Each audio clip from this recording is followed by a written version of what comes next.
ಕರೀತಾರೆ ಕರೆಯಲ್ಲ ಟೈಮ್ ಇಲ್ಲ ಟೈಮ್ ಇಲ್ಲ ಎಲೆಕ್ಷನ್ ಇದೆ ಟೈಮ್ ವೇಟ್ ಮಾಡಿ ನೀವು 4ನೇ ತಾರೀಕುವರೆಗೂ ವೇಟ್ ಮಾಡಿ ನೀವು ಕರೀತಾರೆ ಹೇಳ್ತಾರೆ ಏನ್ ಮಾಡ್ತಾರೆ ರಿಡಿಕ್ಯುಲಸ್. ಅನಿಲ್ ನಾಚಪ್ಪ ಅವರೇ, ಎಲ್ಲ ಕಡೆ ಇಲ್ಲೂ ಕಾಂಗ್ರೆಸ್ ಬಿಜೆಪಿ ನಡೀತಾ ಇದೆಯಾ ಹೊರತು ಇಲ್ಲೂ ಕೂಡ ಅಲ್ಟಿಮೇಟ್ಲಿ ಜೀವ ರೀ, ಎಳೆ ಮಗು ಜೀವ ಅದು ಇವತ್ತು ಬಚಾವು ಏನಾದ್ರೂ ಹೆಚ್ಚು ಕಡಿಮೆ ಆಗಿದ್ರೆ ಇಡೀ ರಾಜ್ಯದ ಜನತೆಗೆ ಏನ್ ಅನ್ಸೋದು? ಇವತ್ತಿಗೂ ಸಾವಿನ ಬಾವಿಗಳು ಓಪನ್ ಇದಾವೆ, ಏನ್ ಹೇಳ್ತೀವಿ ಮೇಡಮ್? ನೋಡಿ, ಇವತ್ತು ರಾಜ್ಯದಲ್ಲಿ 14,50,482 ಬೋರ್ವೆಲ್ ಇದೆ ಅಂತ ಲೆಕ್ಕ ಬಂದಿದೆ.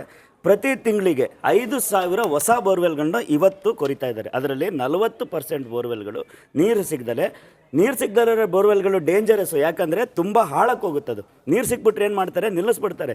ನೀರು ಸಿಕ್ಕಲಿಲ್ಲ ಅಂದರೆ ಹಾಳಕ್ಕೆ ಹೋಗುತ್ತೆ ಬೋರ್ವೆಲ್ಗಳು. ಅದನ್ನು ಮುಚ್ಚೋಕ್ಕೆ ಪುನಃ ಖರ್ಚಾಗುತ್ತೆ ಅಂತೇಳಿ ಸುಮಾರು ಜನ ಏನು ಮಾಡ್ತಾರೆ, ಈ ವರ್ಷ ನನ್ನ ಹತ್ರ ಇಷ್ಟೇ ದುಡ್ಡಿತ್ತು, ಬರೋ ವರ್ಷ ಇಲ್ಲಿಂದ ಮುಂದಕ್ಕೆ ತೆಗಿಯೋಣ ಅಂತೇಳಿ ಬಿಡ್ತಾರೆ.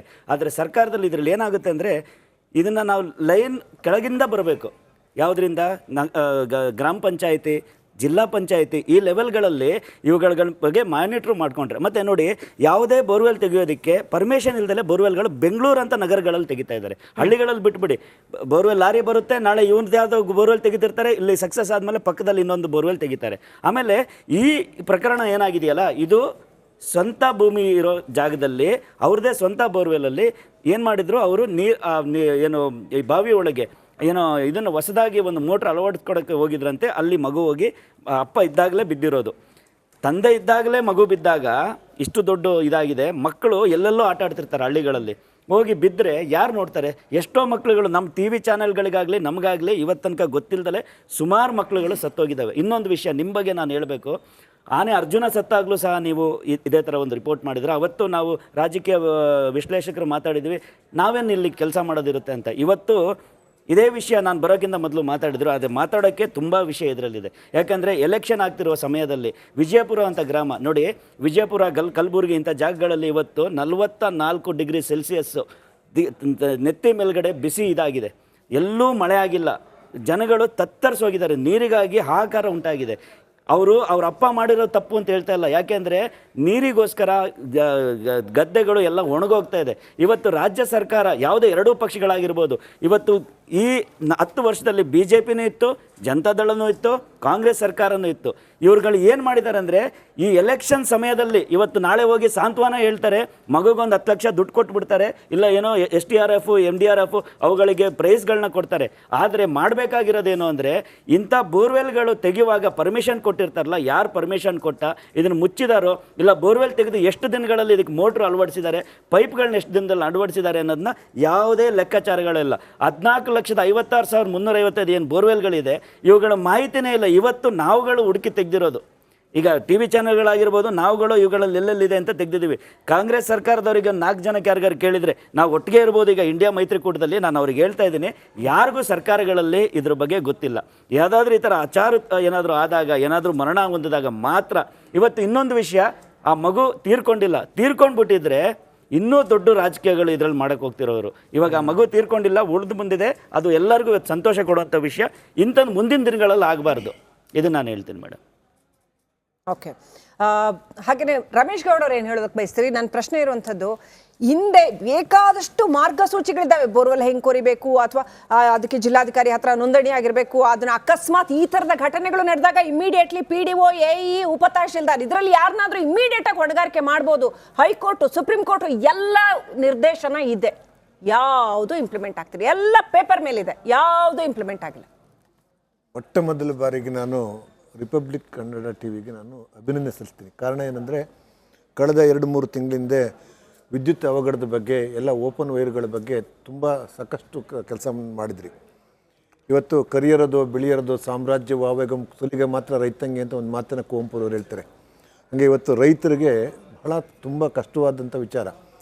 ಮೇಲ್ನೋಟಕ್ಕೆ ರೈತಂದು ತಪ್ಪು ಅಂತ ಅನಿಸಿದ್ರು, ಎಲ್ಲೋ ಒಂದು ಮೂಲೆಯಲ್ಲಿ ರೈತ ಮತ್ತೊಮ್ಮೆ ಎಲ್ಲರೂ ಅಂತರ್ಜಲ ಉಕ್ಕಿ ಬಂದು ಅಥವಾ ಎಲ್ಲೋ ಒಂದು ನೀರಿನ ಮೂಲಿನ ಸೆಲೆ ಸಿಕ್ಕಿ ಮತ್ತೆ ಬೋರ್ವೆಲ್ ಚಾಲನೆ ಆಗ್ಬೋದು ಅಂತ ಒಂದು ದೂರದೃಷ್ಟಿಯಿಂದ ಅದನ್ನು ಬಿಟ್ಟಿರ್ತಾರೆ. ಆದರೆ ಮೂಲ ತಪ್ಪು ಬೋರ್ವೆಲ್ ಹಾಕಿದಂಥ ಏಜೆನ್ಸಿಯವರು ಕಟ್ಟುನಿಟ್ಟಾಗಿ ಒಂದು ಆದೇಶವನ್ನು ಮಾಡಬೇಕು, ಅದರ ಟ್ಯಾಪನ್ನು ಹಾಕಲೇಬೇಕು ಅಂತ ಒಂದು ಕಟ್ಟುನಿಟ್ಟಾದಂಥ ಆದೇಶ ಹಾಕಲೇಬೇಕು. ಹಾಗೆ ಇವತ್ತು ಸರ್ಕಾರದ ಬಳಿ ಯಾವುದಕ್ಕೂ ಅದಕ್ಕೇನು ಸರ್ಕಾರ ಅಂದರೆ ಏನಾಗವೆ, ಎರಡೂ ಸರ್ಕಾರಗಳು ಡೆಲ್ಲಿಗೆ ಕಪ್ಪ ಕಾಣಿಕೆಗಳನ್ನ ತಗೊಂಡು ಹೋಗಬೇಕು, ಅಧಿಕಾರಿಗಳನ್ನ ಇದು ಮಾಡಬೇಕು.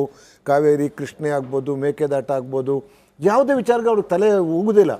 ಅವ್ರದ್ದೇನಿದ್ರು ಅವ್ರ ಅಧಿಕಾರ, ಅವರ ಮಕ್ಕಳು ಮೊಮ್ಮಕ್ಕಳ ಅಧಿಕಾರ ಮತ್ತು ಅವರ ಇದನ್ನು ಕುರ್ಚಿಯನ್ನು ಉಳಿಸ್ಕೊಳ್ಳೋದ್ರಲ್ಲೇ ಇದ್ದಾರೆ ಹೊರತು ಸಾಮಾಜಿಕ ಕಳಕಳಿರ್ತಾವಲ್ಲ ಅಂಥದ್ದೆಲ್ಲ ವೃದ್ಧಿ ಮಾಡಬೇಕು.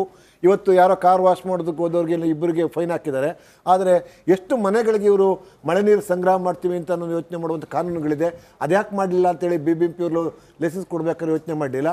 ಹೀಗೆ ನಿರಂತರವಾಗಿ ಕಾನೂನುಗಳು ಇವೆ ಅಷ್ಟೇ, ಅದನ್ನು ಇಂಪ್ಲಿಮೆಂಟೇಷನ್ ಮಾಡಲಿಕ್ಕೆ ಯಾರಿಂದೂ ಸಾಧ್ಯ ಇಲ್ಲ. ಇದಂತೂ ಭಾಳ ಇದೇ ಸರ್ಕಾರ ಮೊದಲೇ ಹೇಳಿದ್ನಲ್ಲ, ನಮ್ಮ ಬಿಳಿಯ ಸರ್ಕಾರನೂ ಅದು ಕರಿಯರ ಸರ್ಕಾರನೂ ಎರಡೂ ಕಾರಣನೂ ಇವರಾದರೂ ಅಷ್ಟೇ ಅವರಾದರೂ ಅಷ್ಟೇ ಆಳಿದವರು ಮುಂದೆ ಆಳುವಂಥವ್ರು ಕೂಡ ಯಾರಿಗೂ ಜವಾಬ್ದಾರಿತನ ಇಲ್ಲ.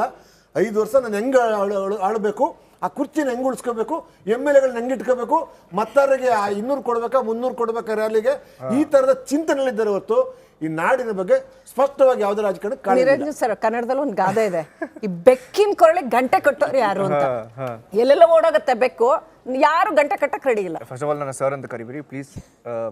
ನಾನು ಏನು ಹೇಳ್ತೀನಿ ಅಂದರೆ ಶ್ರೀಲಕ್ಷ್ಮಿ ಅವರೇ, ಈಗ ನೋಡಿ, ಈಗ ಚುನಾವಣೆ ಟೈಮ್, ಈಗ ಜನ ನೀರಿಲ್ಲ ನೀರಿಲ್ಲ ಅಂತಿದಾರಲ್ವಾ. ಹೌದು. ಬೋರ್ವೆಲ್ ಆಗಿದ್ದಾರೆ, ಬೋರ್ವೆಲ್ ಫೇಲ್ ಆಗುತ್ತೆ. ಹೌದು.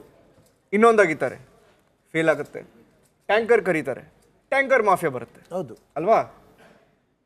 Tanker mafia, borewell mafia. ನೀವು ನಿಮಗೆ 5G ಅಂತಿದೆಯಲ್ಲ ನಿಮ್ಮ ಪಾರ್ಟಿಯಲ್ಲಿ, 5G ಏನು ಹೇಳಿ? 5G guarantee sir, 5 guarantee. ಇನ್ನೊಂದು ಹಾಕ್ಬಿಡಿ, 6G ಮಾಡಿಬಿಡಿ. ನೀವು ಬೋರ್ವೆಲ್ ಗ್ಯಾರಂಟಿ ಜನರನ್ನ ಕೇಳೋಣ. ಅದಕ್ಕಿಂತ ಮುಂಚೆ ನಮ್ಮ ಇವರು ರಮೇಶ್ ಗೌಡ್ರೆ ಬೋರ್ವೆಲ್ ಗ್ಯಾರಂಟಿ ಅಂತ ಹಾಕ್ಬೇಕಾ? ಇವಾಗ ಬೋರ್ವೆಲ್ ಗ್ಯಾರಂಟಿನ ಹಾಕೊಳ್ಳಿ ಅವರು. ಚುನಾವಣೆ ಟೈಮಲ್ಲಿ ಬೋರ್ವೆಲ್ ಗ್ಯಾರಂಟಿ ಅಂದರೆ ಬೋರ್ವೆಲ್ ಮುಚ್ತೀವಿ, BM ಗ್ಯಾರಂಟಿ ಅಂತ ಹಾಕೋಬಿಡ್ಲಿ, 6G ಮಾಡ್ಕೊಬಿಡ್ಲಿ ಅಲ್ವಾ? ನಮಸ್ಕಾರ, ಮಂಜುನಾಥ, KRS ಪಕ್ಷದ ರಾಜ್ಯ ಕಾರ್ಯದರ್ಶಿ. ಮೊದಲನೇದಾಗಿ ಇವತ್ತು ಏನು ಯಶಸ್ವಿಯಾಗಿ ಆ ಮಗುವಿನ ಜೀವವನ್ನು ಉಳಿಸಿದ್ದಾರೆ ಆ ಎಲ್ಲ ತಂಡಕ್ಕೆ, NDRF ಆಗಿರ್ಬೋದು, SDRF ಆಗಿರ್ಬೋದು, ಅಗ್ನಿಶಾಮಕ ದಳ ಆಗಿರ್ಬೋದು, ಹಾಗೆ ಜಿಲ್ಲಾಡಳಿತ ಆಗಿರ್ಬೋದು, ಈ ಎಲ್ಲ ಅಧಿಕಾರಿಗಳಿಗೆ, ಈ ತಂಡಕ್ಕೆ ನಾನು ಮೊದಲನೇದಾಗಿ ಅಭಿನಂದನೆಗಳನ್ನು ಸಲ್ಲಿಸ್ತೀನಿ ಅವರ ಯಶಸ್ವಿ ಕಾರ್ಯಾಚರಣೆಗಾಗಿ. ಯಾಕೆ ಅಂತಂದರೆ ಈ ಹಿಂದೆ ಹಲವಾರು ಇಂಥ ಪ್ರಕರಣಗಳು ನಡೆದಾಗ ಮಗುವಿನ ಜೀವ ಉಳಿಸೋದಕ್ಕೆ ಸಾಧ್ಯವಾಗಿಲ್ಲ. ಅದಾದ ಮೇಲೂ ಕೂಡ ಅದಕ್ಕೆ ಎಚ್ಚರಿಕೆ ತಗೊಂಡಾಗ ಏನು ಹೇಳಿದ್ದಾರೆ, ಹಲವಾರು ಎಚ್ಚರಿಕೆ ತೊಗೊಳ್ತೀವಿ ಅಂತ ಹೇಳ್ತಾ ಇದ್ದಾರೆ. ಈ ನಮ್ಮ ದೇಶದ ದುರಂತ ಏನಾಗಿದೆ ಅಂತಂದರೆ, ಯಾವುದೇ ಒಂದು ಅವಘಡ ನಡೆದಾಗ, ದುರಂತಗಳು ನಡೆದಾಗ ಇನ್ನೊಂದು ಸರಿ ಇಂಥ ಆಗದೆ ಇರೋಂಗೆ ಎಚ್ಚರಿಕೆ ತೊಗೊಳ್ತೀವಿ ಅಂತ ಹೇಳ್ತಾರೆ ವಿನ ಬಾಯಲ್ಲಿ ಅದು ಅಕ್ಷರಶಃ ಅದು ಜಾರಿನಲ್ಲಿ ಇಲ್ಲ ಇವತ್ತಿನವರೆಗೂ. ಯಾವುದೇ ಪ್ರಕರಣಗಳಾಗಿರ್ಬೋದು, ರಸ್ತೆನ ಮಾಡುವಾಗ ಅಲ್ಲೊಂದು ದೊಡ್ಡ ಡ್ರೈನೇಜ್ ಗುಂಡಿ ತೆಗೆದಾಗ ಒಂದು ಆಗದಾರಂಥ ಆಕ್ಸಿಡೆಂಟ್ಗಳಾಗಿರ್ಬೋದು, ಅದಕ್ಕೇನು ಪ್ರಿಕಾಷನ್ ತೊಗೊಳ್ಳದೇ ಇರುವಂಥದ್ದು. ಮೊನ್ನೆ ರಸ್ತೆ ಹೈವೇನಲ್ಲಿ ನಮ್ಮ ರಿಂಗ್ ರೋಡಲ್ಲಿ ಆಗಿದ್ದಾಗ ಒಂದು ದೊಡ್ಡ ಗುಂಡಿ ತೆಗೆದಿದ್ರು, ಗಂಡ ಹೆಂಡತಿ ಹೋಗ್ಬೇಕಾರೆ ಬಿದ್ದು ಅಲ್ಲೇ ಸತ್ತು ಹೋದ್ರು. ಅಂದರೆ ಎಚ್ಚರಿಕೆ ತೊಗೊಳ್ಳೋದು, ದೊಡ್ಡ ಗುಂಡಿ ಇದ್ರೂ ಕೂಡ ಅದಕ್ಕೊಂದು ಅಡ್ಡ ಇಡಬೇಕು ಅಂತ ಎಚ್ಚರಿಕೆ ತೊಗೊಳ್ಳದೇ ಇರುವಂಥದ್ದು. ಡ್ರೈನೇಜ್ ಮಾಡುವ ಬಿದ್ದೋಗಿರೋದಂಥದ್ದು, ಮಳೆ ನೀರು ಬಂದಾಗ ರಾಜಕಾಲುವಿನಲ್ಲಿ ವೆಹಿಕಲ್ಗಳು ಬಿದ್ದು ಕೊಚ್ಕೊಂಡು ಹೋಗಿದ್ದಾವೆ, ಮಗು ಕೊಚ್ಕೊಂಡು ಹೋಗಿದ್ದಾವೆ, ಆಟ ಆಡ್ತಿರೋ ಮಗು. ಇಂಥ ಎಲ್ಲ ದುರಂತಗಳು ಆದಾಗಲೂ ಕೂಡ ಇನ್ನೊಂದು ಸರಿ ಇಂಥ ಪ್ರಕರಣಗಳ ಆಗದೆ ಎಚ್ಚರಿಕೆ ತೊಗೊಳ್ತೀವಿ ಅಂತ ಒಂದು statement, normal statement, regular statement, ಒಂದು ರೀತಿಯಲ್ಲಿ ಜನರಿಗೆ ಕಣ್ಣೊರೆಸುವಂಥ ಒಂದು ಅಧಿಕಾರಿಗಳಾಗಿರ್ಬೋದು, ಅವತ್ತಿನ ರಾಜಕಾರಣದಲ್ಲಿ ಅಧಿಕಾರ ನಡೆಸುವಂಥ ರಾಜಕಾರಣಿಯಾಗಿರ್ಬೋದು. ಇವ್ರು ಇಷ್ಟೊಂದು ಬಿಟ್ಟರೆ ಅದಕ್ಕೆ ಬೇಕಾದಂಥ ನಿಜಕ್ಕೂ ಒಂದು ಬದಲಾವಣೆ ತರಬಹುದಂಥ, ಆಡಳಿತದಲ್ಲಿ ಬೇಕಾದಂಥ ಪ್ರಿಕಾಷನ್ಗಳನ್ನು, ಬದಲಾವಣೆ ಬೇಕಾದಂಥ ಎಚ್ಚರಿಕೆಗಳನ್ನು ಅಥವಾ ಅದನ್ನು ಅನುಷ್ಠಾನಕ್ಕೆ ತಗೊಳ್ಬೇಕಾದಂಥ ಪ್ರಕ್ರಿಯೆಗಳಿಗೆ ಮುಂದೆ ಹೋಗೋದಿಲ್ಲ. ಅದೊಂದು ಸರ್ಕ್ಯುಲರ್ ಹೊಡಿಸ್ಬಿಡ್ತಾರೆ, ಇನ್ಮೇಲೆ ಯಾರು ಇದು ಮಾಡಬಾರ್ದು, ಈ ಥರ ಇದ್ರೆ ಕ್ರಮ ತಗೊಳ್ತೀವಿ ಅಂತ ಸರ್ಕ್ಯುಲರ್ ಹೊಡ್ಬಿಡ್ತಾರೆ.